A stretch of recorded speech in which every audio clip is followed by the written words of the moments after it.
एक था motion, laws of motion, Newton's laws of motion, उसके बाद gravitation, work, power, energy and sound.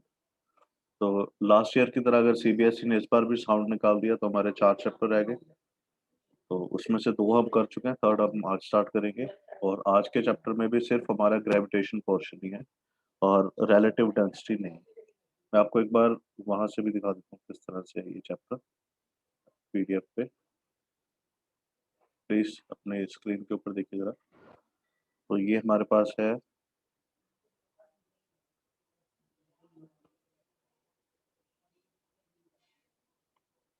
आपका चैप्टर नंबर 10 ग्रेविटेशन। तो जो लास्ट ईयर सीबीएसई ने सिलेबस में रखा था वो था ग्रेविटेशन के डेफिनेशन, रिलेशन क्या है ग्रेविटेशन और ग्रेविटी के बीच में, फ्री फॉल क्या होता है, इसके न्यूमेरिकल्स, और then how to find the value of G, tides वगैरह कैसे होती हैं, ये न्यूमेरिकल्स, मास एंड वेट, और बस यहाँ तक थ्रस्ट एंड प्रेशर। ग्रेड 8 में आपने किया था, याद होगा आपको प्रेशर के बारे में। प्रेशर इज, हाँ जी हिमांशु क्या था, pressure is force upon, force on a unit area.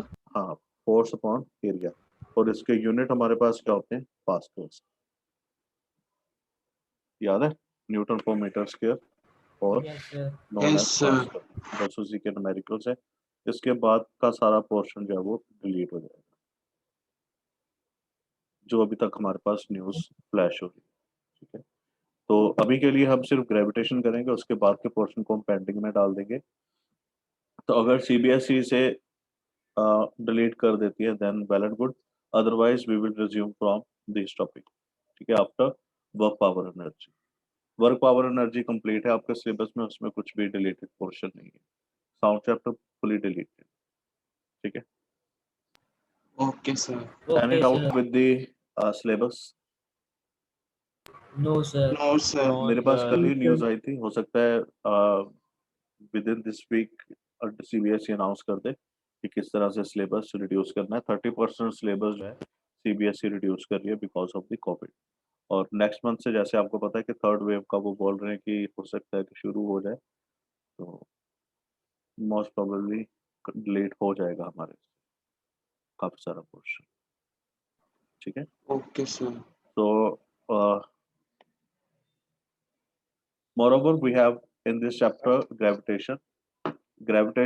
In our last class we have studied about the forces. There are two type of forces, one is contact and other one is non-contact. Contact forces where physical contact is there, that just like muscular force, and the example of non-contact forces electrostatic, magnetic and the gravitation force. Now what is gravitation? आपने story सुनी होगी Newton की, he was sitting in a garden and apple fall on over his head, सुना है सबने? ठीक है, and Yes, then sir. he conclude that there is a certain force which acts between the earth and the apple, due to which apple get attracted towards its center of earth. ठीक है, तो वहां से हमारे पास आ गया gravitation. तो start करते हैं अपना chapter. Please give a heading on your notebook, gravitation. इसमें दो मेजर रोल जो थे प्ले किए थे केपलर ने, Johnson Kepler, Jonasson Kepler, Jonas Kepler and sir Isaac Newton. जो केपलर था उसने प्लैनेटरी मोशन के बारे में बताया था, और जो न्यूटन था, न्यूटन ने वही जो एप्पल की थ्योरी थी वो सारी की सारी। हमारे सिलेबस में हम पॉइंट 9 तक ये सारे का सारा पढ़ेंगे कि ग्रेविटेशन फोर्स और ग्रेविटी क्या है, universe Newton's universal law of gravitation क्या है, प्रॉपर्टीज क्या है, उसे हम यूनिवर्सल ग्रेविटेशनल कांस्टेंट क्यों कहते हैं, न्यूटन्स लॉ ऑफ ग्रेविटेशन क्या है। यहाँ पे न्यूटन सेकंड और थर्ड वाला लिखा है, लेकिन यहाँ पे आप लिख लीजिएगा न्यूटन्स लॉ ऑफ ग्रेविटेशन। उसके बाद फ्री फॉल हम पढ़ेंगे, एक्सेलरेशन ड्यू टू ग्रेविटी क्या होती है, equation of vertical motion and mass and weight, ये सारा आप पढ़ेंगे। कंटेंट में जो है पॉइंट 10 ऑनवर्ड्स वो हम तभी करेंगे अगर सीबीएसई ने इसको डिलीट नहीं की। अगर सीबीएसई से डिलीट करती है then we will not proceed with thrust and pressure, pressure in fluid and buoyancy, Archimedes principle of flotation, density and head. ठीक है, then your chapter will back up at point 9, that is with mass and weight. Am I clear? Okay, sir. So Yes, first of sir. all, gravitational force. Gravitational force क्या होती है? It is a kind of non-contact force. It is a kind of non-contact force which act between every particle. हर एक particle के बीच में होगी। ठीक है, जैसे आप बैठे हैं और आपके पास लैपटॉप है या आपके पास मोबाइल है या कंप्यूटर है, आप दोनों के बीच में भी एक फोर्स ऑफ अट्रैक्शन होगी। उस फोर्स ऑफ अट्रैक्शन को हम क्या नाम देते हैं? Gravitational force of attraction. ठीक है, सो ग्रेविटेशनल फोर्स, अब यहाँ पे बात हो रही है अर्थ की और ग्रेविटी की। तो हम किसी भी चीज को जब ऊपर की ओर तरफ फेंकते हैं तो वो क्या होता है? मूव करती है टूवर्ड्स द अर्थ। बेसिकली वो टूवर्ड्स द अर्थ नहीं मूव करती, वो मूव करती है towards the centre of earth. Got it? So वो फोर्स जो पुल करती है हर एक ऑब्जेक्ट को टूवर्ड्स इट्स सेंटर, उसे हम क्या नाम देंगे? Gravitation. Am I clear? Yes, Yes. sir. Yes, देखिए sir. यहाँ पे एक डेफिनेशन है, यहाँ पे हम सारा पढ़ते हैं। A force is necessary to produce motion in a body. A body drop from a height far towards the earth indicate that earth exert a force of attraction on the body. The earth attract all the object towards its center. The force with which earth pull the object towards its center is called gravitational force. ठीक है? So please write down the definition of gravitational force of earth or gravity. The force with which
Done, sir.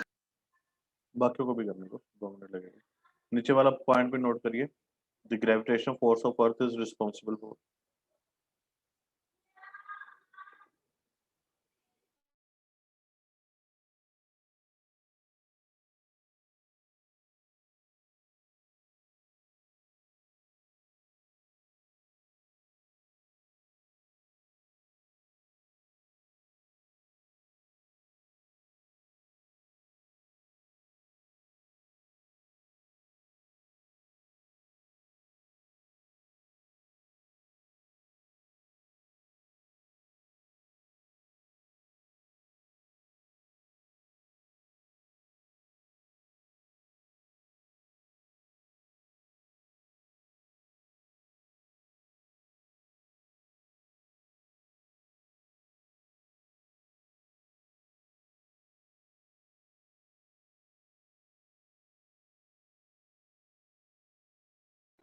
Excuse me, sir.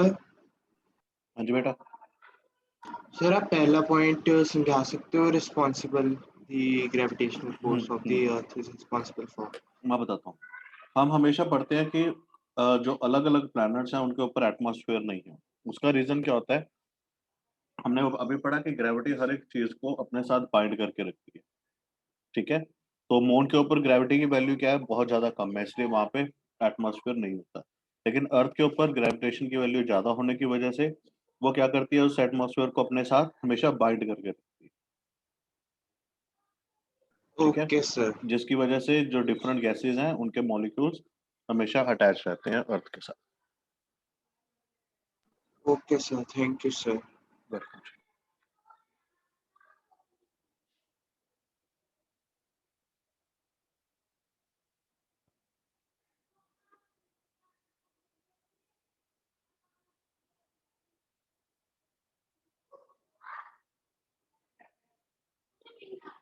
Prabhjot, कोई doubt बेटा?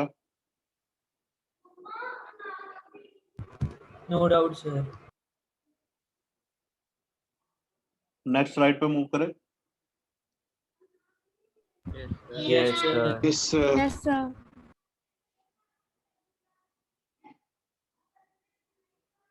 तो आपने tides भी पढ़ा होगा lower classes में, पढ़ा है ना, high tides and low tides के बारे में, Yes, sir. यस सर, ठीक है। सर। तो उसमें क्या होता है, high tides and low tides कैसे उठती हैं? Because of the gravitation pull of moon, ठीक है। Yes, this sir. Side the gravitational force between the earth and moon cause tides in sea. अब फुल मून के ऊपर हाई टाइड क्यों होगी? क्योंकि ज्यादा ग्रेविटेशन फोर्स होगी, Yes, sir. है ना। So please write down.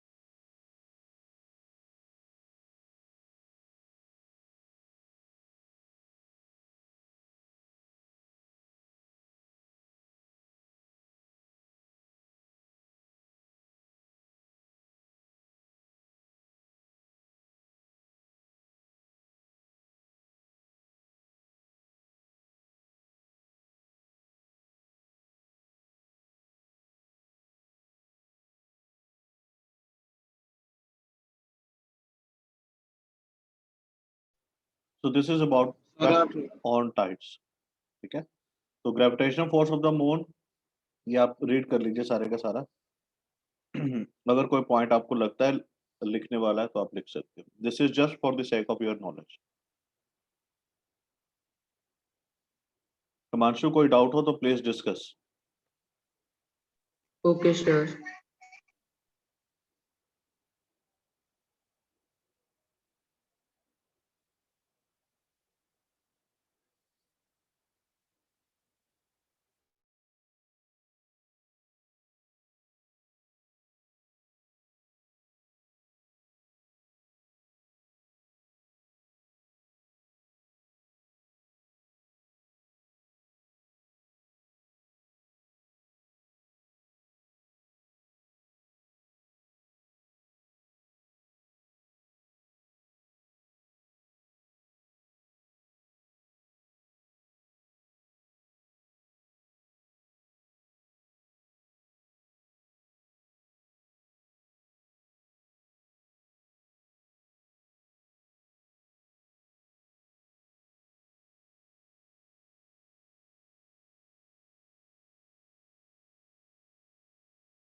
Krishna, जो पॉइंट नोट करने वाला हुआ उसे नोट कर लेना प्लीज सब बच्चे।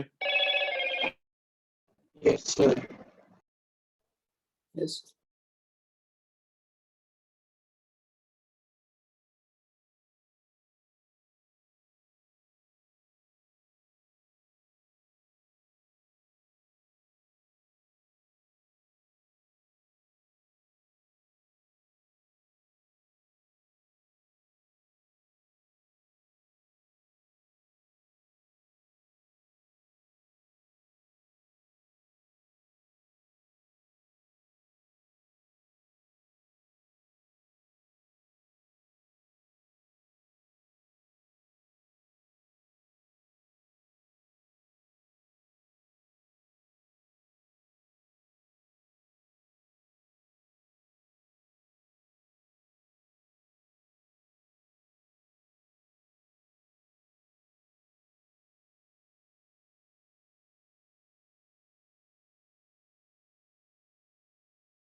Excuse me, sir. हाँ जी बेटा।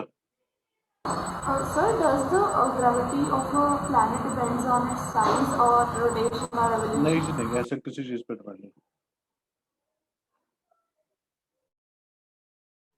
लेकिन डेप्थ के ऊपर और हाइट के ऊपर डिपेंड करती है। जैसे इक्वेटर के ऊपर अलग है, पोल्स के ऊपर अलग है।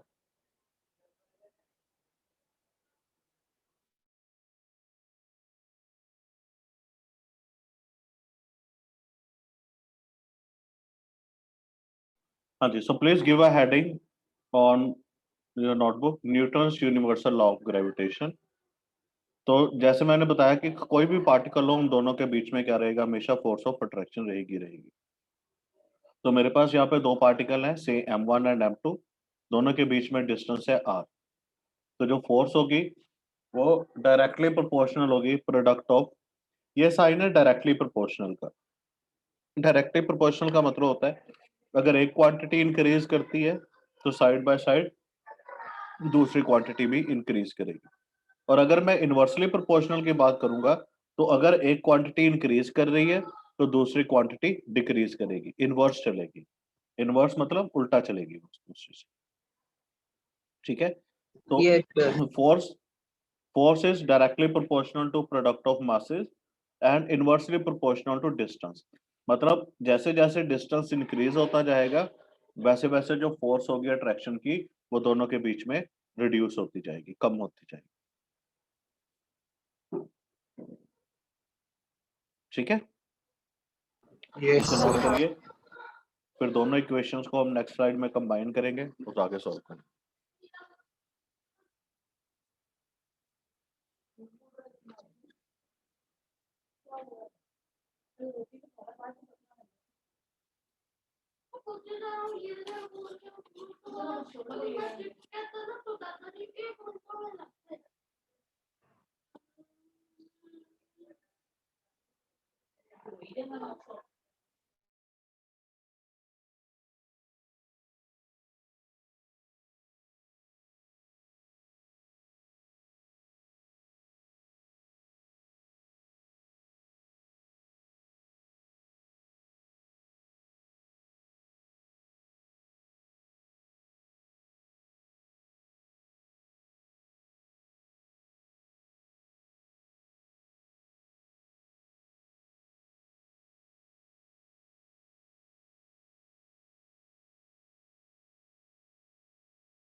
नोट कर लिया बेटा?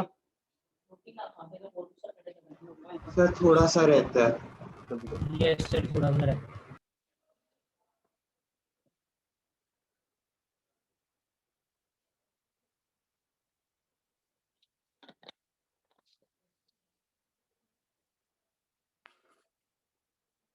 Done, sir.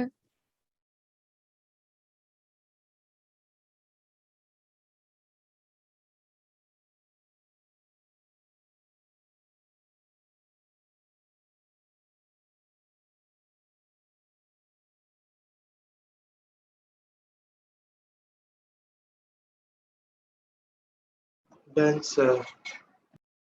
Done, sir. Done, sir. अब देखो दोनों इक्वेशंस को हमने कंबाइन कर लिया, कंबाइन करके बन गया F is proportional to m1 m2 divided by R square. और जब हम प्रोपोर्शनैलिटी का साइन हटाएंगे यहाँ से तो वहां पे हम लगा देंगे g, where g is known as gravity universal gravitational constant. और इसे हम यूनिवर्सल ग्रेविटेशनल कांस्टेंट इसलिए कहते हैं बिकॉज इसकी value through out the universe same रहती है, इसकी वैल्यू चेंज नहीं होती। ठीक है, अभी इसी के बीच में आप इसकी वैल्यू लिखोगे कितनी है, तो नोट करिए इसे। तो साथ में आप प्रॉपर्टीज, क्या क्या प्रॉपर्टीज है।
सर प्रॉपर्टीज भी लिख लें? हाँ जी बेटा। Okay sir.